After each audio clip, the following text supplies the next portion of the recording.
Portsmouth, New Hampshire, when the head of New Hampshire's leading foundation for women arrived at a local women's march to find she would be sharing the stage with Senator Bernie Sanders, she backed out.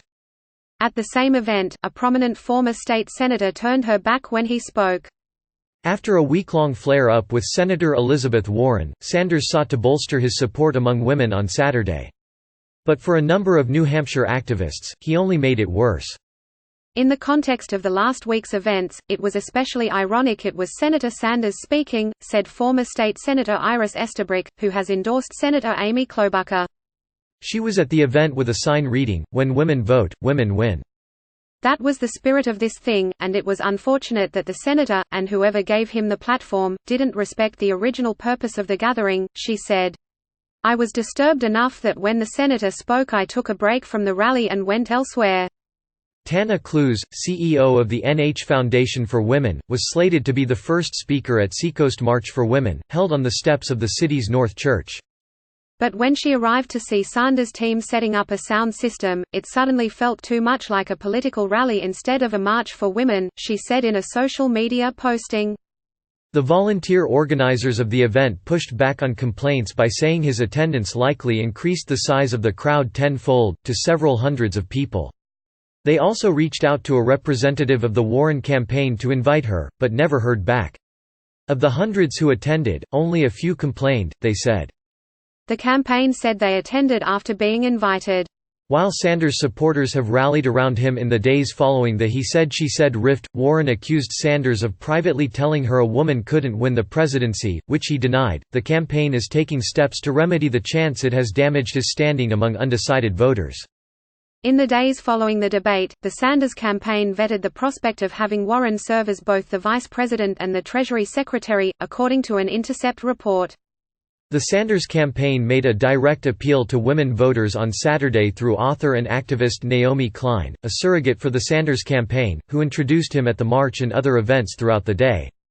Women understand that Bernie has their backs and women understand that the issues cannot be pried apart, that they are women's issues, Klein said at the march. When we fight unjust wars we are fighting for women and children, when we fight climate change we are fighting for women and children. In interviews, a number of women at Sanders events throughout the day saw the recent issues with the Warren campaign as either made up, either by the media or by Warren herself, or small potatoes developments in the overall campaign. But even some women who like and respect Sanders said the way he handled the Warren flap has made them think twice. Undecided voters Helen Crowell and Chris Cotter, both from Glenn, said they are considering Warren and Sanders. Crowell said Sanders' approach to the matter over the last week hurt his standing in her mind. I don't think he's lying about it, Crowell said, in reference to allegations that Sanders told Warren that a woman couldn't win the presidency. But I think his behavior was a little bit. It highlighted for me maybe a lack of understanding of his male privilege and what that means for being able to communicate well with women. I still think very highly of him. I just feel like it highlighted for me why we need a woman president. Crowell added. He said to Elizabeth Warren at the debate when she started talking, he said, "We're not going to talk about this now, that's a very kind of, paternal," Crowell said. Like, she gets to decide what she talks about. For his part, Sanders told the crowd of a few hundred gathered for the march that men and women should stick together. He made the argument that a number of issues central to his campaign, like a $15 minimum wage, would help women. By the way, men, if you think abortion rights, if you think equal pay for equal work is just a women's issue, you are dead wrong. It is a human issue, Sanders said. The men have got to stand with the women. We are all in this together. That's what we are, women and men, gay and straight and Latino. We are in this together. Klein made a direct appeal to women in Portsmouth. She highlighted Sanders' advocacy for abortion rights and for undervalued workers as reasons why he is popular among women. For decades, he has been unwavering in support for our rights control our bodies. He knows Medicare for all is a feminist issue, a reproductive rights issue, Klein said. Bernie has been fighting for the lowest paid most undervalued workers and I don't need to tell you, that's women. The campaign also sought to pin last week's drama on the media, rather than his or Warren's actions.